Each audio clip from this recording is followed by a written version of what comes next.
In 1995, every kakapo left alive on Earth could have fit inside a single room.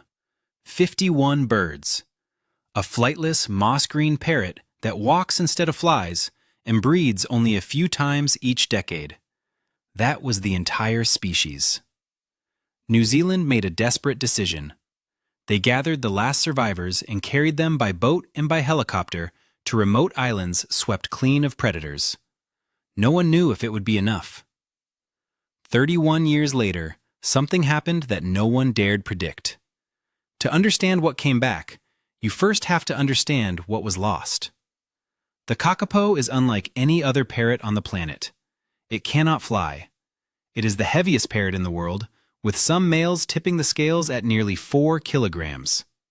It is nocturnal, moving through the forest at night on strong legs, climbing high into the trees with its beak and claws, then parachuting back down to the ground with its useless wings spread wide. It can live for an astonishingly long time, perhaps as long as 90 years, which means a single kakapo alive today may have hatched before your grandparents were born. And it carries a faint, sweet smell, something like old honey or the inside of an old violin case, a scent that once helped these birds find one another in the dark. For millions of years, this strange green bird thrived across New Zealand. It had no need to fly because there was nothing it needed to flee. New Zealand had almost no land mammals that hunted on the ground. The forests belonged to the birds. The kakapo evolved in a world without teeth and claws, and so it never learned to fear. When a kakapo is frightened, it does the one thing that will not help. It freezes. It holds perfectly still and trusts its mottled feathers to hide it. Against a hawk circling overhead, that instinct saved its life for 1,000 generations. Against what came next, it became a fatal vulnerability. The first blow landed roughly 700 years ago when the first Polynesian settlers arrived. They found the kakapo easy to catch. They used its meat for food and wove its soft feathers into cloaks. And they did not come alone. With them came foreign dogs and small Pacific rodents, 2 hunters the kakapo had no defense against. By the time European settlers arrived in the early 1800s, the bird that had once lived across the entire country had already been pushed back into the central North Island and the deep forests of the south. Then it grew worse. European settlement cleared vast areas of forest, introduced non-native wildlife that stripped the remaining woods of food, and brought a new wave of predators that would prove the most devastating of all. Stray felines, small mustelids, and more aggressive rodent species. For a bird that answers danger by freezing in place, these animals were unstoppable. A small mammalian hunter could walk straight up to a nesting female in the dark, and she would do nothing at all to save herself. By the late 1800s, people began to notice that the kakapo was vanishing. One of the first to truly understand what was happening was a man named Richard Henry. In 1894, more than 130 years ago, the New Zealand government launched its very first attempt to save the species, and Richard Henry led it. His plan was far ahead of its time. He would move the birds to an island the predators could not reach. He chose Resolution Island in Fiordland, and over several years he caught and carried several hundred kakapo across the water by hand, 1 boatload at a time. It was one of the earliest organized wildlife rescues anywhere in the world. And then he watched it fail. Mustelids, it turned out, are strong swimmers. Within about 6 years, they reached Resolution Island on their own, and one by one, they devastated the population Richard Henry had given so much to build. He had done everything right. The ocean simply was not wide enough. By the middle of the 20th century, the kakapo was considered all but gone. Few people ever saw one. No one was caring for them. A handful of birds clung on in the most remote corners of the country, and most of the world quietly assumed the species was already finished. But it was not. Not quite. Between 1949 and 1973, a newly formed wildlife service mounted more than 60 expeditions into the wilderness, searching for any kakapo that might still survive. They focused on Fiordland, the rugged, rain-soaked southwest. Across all those years and all those expeditions, they found just 6 birds. Every single one was male. All but one died within months. A species cannot rebuild itself from males alone. It seemed the kakapo had become a kind of ghost, a bird that existed only as scattered, lonely males booming into an empty forest, calling for females that would never come. Then, in 1975, high in the mountains of Fiordland, more than 1,000 meters above the sea, searchers found another male. They named him Richard Henry, after the man who had tried to save the species 80 years before. This bird mattered far more than anyone realized at the time. He was the last known survivor of the entire Fiordland population, the final keeper of a unique and ancient bloodline. He boomed in his own dialect, unlike any other kakapo.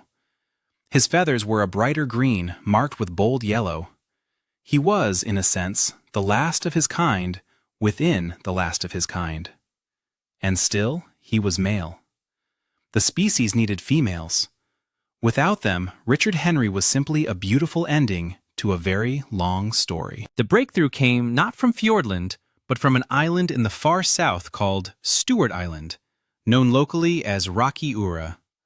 In 1977, searchers heard something they had almost stopped hoping for: the deep, resonant boom of male kakapo.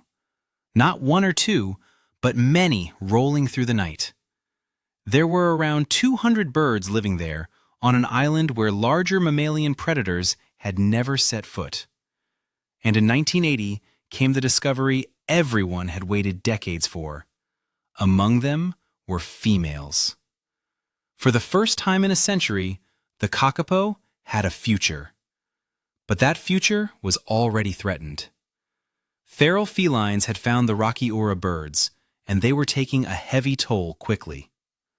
The very population that had given everyone hope was collapsing in real time. Conservationists faced an agonizing choice: leave the birds where they were and watch the predators finish them, or gather up every survivor they could find and move them somewhere safer. They chose to move them. Over 17 years, from 1980 to 1997, teams combed the forests of Rocky Ura and carried the survivors out one bird at a time to predator-free island sanctuaries: Codfish Island, known as Fanua Ho, Maud Island, and Little Barrier Island, called Te Hotudu Otoi. The few remaining Fiordland males, including the precious Richard Henry, were moved as well. It was the same idea Richard Henry the man had tried a century earlier. Only this time, the islands were chosen with far greater care and cleared of invasive threats with far greater thoroughness. But moving the birds did not solve everything. Even safe from larger predators, the kakapo still struggled to breed. And on the islands, a familiar enemy was waiting. Small rodents had reached some of the sanctuaries, and they did what rodents do. They found the nests in the dark and compromised the newly hatched chicks. Between the painfully slow breeding and the hungry pests, the kakapo could not produce enough young to replace the adults that were dying. By 1995, the arithmetic had become terrifying. Across more than 15 years of effort, only a handful of chicks had survived to adulthood. The entire species had been ground down to 51 birds. 31 males, 20 females. Just 20 breeding-age females standing between the kakapo and the end. It was the lowest point in the bird's long history, and it forced a brutal question. Everything they had tried had slowed the decline, but nothing had reversed it. If they kept doing what they were doing, the kakapo would simply fade out, one loss at a time. So, they changed everything. New Zealand launched a complete overhaul of how the species would be managed, and it became one of the most intensive, hands-on conservation programs the world had ever seen. From that moment, every single kakapo would be known by name. Every bird would be tracked, and the people who ran the program made a quiet promise to a parrot that could not fly: "We will not let you disappear." That promise ran straight into a mystery that had baffled scientists for decades. The kakapo simply would not breed on demand. Most birds breed every year. The kakapo does not. It breeds only once every 2 to 4 years, and for a long time, no one understood why. The answer turned out to be one of the strangest courtship rituals in the natural world. The kakapo is the only parrot on Earth that breeds in what scientists call a lek. In the spring of a breeding year, the males climb to the high points of the island and dig out shallow bowls in the earth, linked together by networks of carefully cleared tracks. Then, night after night, sometimes for weeks or even months without rest, each male inflates his body like a balloon and produces a deep, booming call that rolls out across the island. The booms can carry for kilometers. Females hear them in the darkness and walk, sometimes for hours, across the island to choose a mate. After mating, the male's work is finished. The female does everything alone. She builds the nest, she lays the eggs, and she raises the chicks entirely by herself. But here was the puzzle that drove scientists to distraction. The males did not boom every year. The females did not come every year.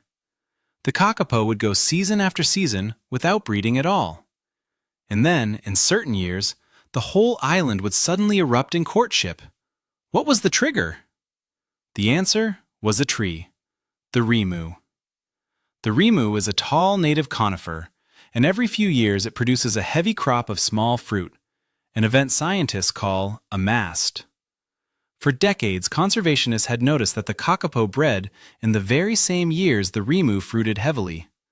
They could see the link plainly, they simply could not explain it. Why would a bird tie the entire future of its species to the fruiting of a single tree? They tried to outsmart it. In years when the rimu did not fruit, they offered the birds extra food, hoping to spark breeding anyway. It almost never worked. The kakapo waited for the rimu, and nothing else would do. Then, in 1925, researchers at Massey University found the missing piece. They discovered that rimu fruit is unusually rich in two things a breeding bird desperately needs: calcium and vitamin D. Calcium for building eggshells and growing the bones of chicks, and vitamin D, which the body must have in order to use that calcium at all. This was a genuine shock because scientists had long believed there were almost no natural foods with high levels of vitamin D. But think about the kakapo. It is nocturnal and flightless, living its entire life in the shade of the forest floor with very little sunlight. It could not make vitamin D the way most animals do, by basking in the sun. So, over millions of years, it had found another way. It got its vitamin D from a tree. The rimu fruit was not just a meal, it was a perfect natural prenatal supplement delivered by the forest itself in exactly the years the tree could afford to feed a new generation of chicks. The kakapo had never been stubborn. It had been waiting patiently for the one food that made healthy eggs possible. Once scientists finally understood this, they could work with the bird's biology instead of fighting against it, timing their entire effort around the slow, ancient rhythm of the rimu. And they brought to that effort everything modern science had to offer. Today, every kakapo alive wears a small backpack, a radio transmitter that lets rangers follow its movements and even know the moment it has mated. During the breeding season, eggs are sometimes lifted gently from the nest and placed in incubators to give them the very best chance. While clever fakes, smart eggs fitted with sensors, are slipped beneath the mother so she keeps doing her job and never notices the difference. Some birds are helped along with artificial assistance. Chicks too weak to survive on their own are hand-reared and later returned to the wild. This is, without exaggeration, one of the most carefully watched-over wild animals on the entire planet. A few of these birds even became famous. One male named Sirocco was hand-reared after falling ill as a chick, and he grew up convinced he was rather more human than parrot. Years later, while a wildlife documentary was being filmed, Sirocco climbed onto the head of a very startled television presenter in front of the cameras, and the clip traveled around the world. New Zealand responded by making him an official ambassador for conservation. A single, charming parrot did more to make ordinary people care about his species than any statistic ever could. By the late 2000s and 10s, it was working. The booms were returning, the chicks were surviving. The population was climbing back. Slowly, painfully, but climbing. And then, in 2019, during one of the most successful breeding seasons the program had ever seen, adversity struck from a direction no one had braced for. It was not a predatory mammal, nor a rodent. It was a fungus. A respiratory illness swept through the birds on Fanua Ho. The very thing that had kept the kakapo alive, crowding the whole species onto a few small guarded islands, now turned a single outbreak into a potential catastrophe. 21 birds fell ill. 9 of them did not survive. Among them nesting females and young chicks, the very future the team had fought so hard to create. In a matter of weeks, the population dropped to just 211. What happened next revealed exactly how far people were now willing to go. In an extraordinary rescue, the highest-risk birds were rushed off the island and flown to veterinary hospitals on the mainland. More than 50 kakapo were transported. Dozens were given full-body medical scans, the very same kind a human patient receives, so that vets could find the infection hiding deep in their lungs. Teams worked around the clock to save birds that, only 30 years earlier, the world had written off as good as gone. It was a grueling ordeal. It was also a measure of how much had changed. A species that had once been slipping away with almost no one watching was now being fought for, one parrot at a time, by an entire nation. They held the line. The kakapo survived the outbreak, and by 2022, the population reached a new high of 252 birds, the most there had been in half a century. The long, slow climb was real, but the biggest moment was still ahead of them. Remember those 51 birds carried to remote islands in 1995? 31 years later, in the summer of 2026, the Rimu fruited across the islands in extraordinary abundance, the heaviest mast in years, and the kakapo did exactly what they had been waiting a whole generation to do. They bred. Not a few of them, almost all of them. It began with a single chick. Early in the season on Anchor Island, a tiny kakapo chick named Tiwi became the first of its kind to hatch in 4 long years. It was not the last. Behind it came another, and another, and another. Across the breeding islands, 80 nests filled with eggs, more than 250 of them in all. Every Friday, the rangers updated the running tally in marker pen on the door of the refrigerator at their field base and watched the numbers climb week after week, almost unable to believe what they were seeing. By the time the season was finished, the kakapo had produced at least 95 chicks. 95. It was, by a wide margin, the largest breeding season in the entire history of the recovery program, shattering every record that came before it. A species that had been reduced to 51 survivors, a species that only 3 decades earlier could have fit inside a single room, had just welcomed one of the largest generations it had seen in living memory. The booming that had so nearly fallen silent forever was now answered across island after island by the soft begging calls of more young kakapo than anyone had heard in a lifetime. And the people who saved them are already turning toward the next chapter. The goal now is no longer simply bigger numbers. It is freedom. With every successful season, the team is deliberately stepping back, doing a little less by hand, letting the kakapo learn to be wild again. They dream of a day when these birds no longer need transmitters and incubators and human caretakers. A day when there are simply enough of them and enough safe land that a kakapo can go back to being nothing more and nothing less than a kakapo. They even dream of returning the bird to the mainland one day, so that some quiet night somewhere out in the New Zealand bush, an ordinary person might hear a deep, ancient boom roll out of the dark and understand that the strangest parrot in the world had finally found its way home. The kakapo spent 700 years learning how to disappear, and then, against every reasonable expectation, with the help of a few stubborn humans and one remarkable tree, it remembered how to come back. If you wish to follow the ongoing journey of nature's most resilient wonders, consider subscribing to the channel to ensure you never miss our upcoming historical and environmental chronicles.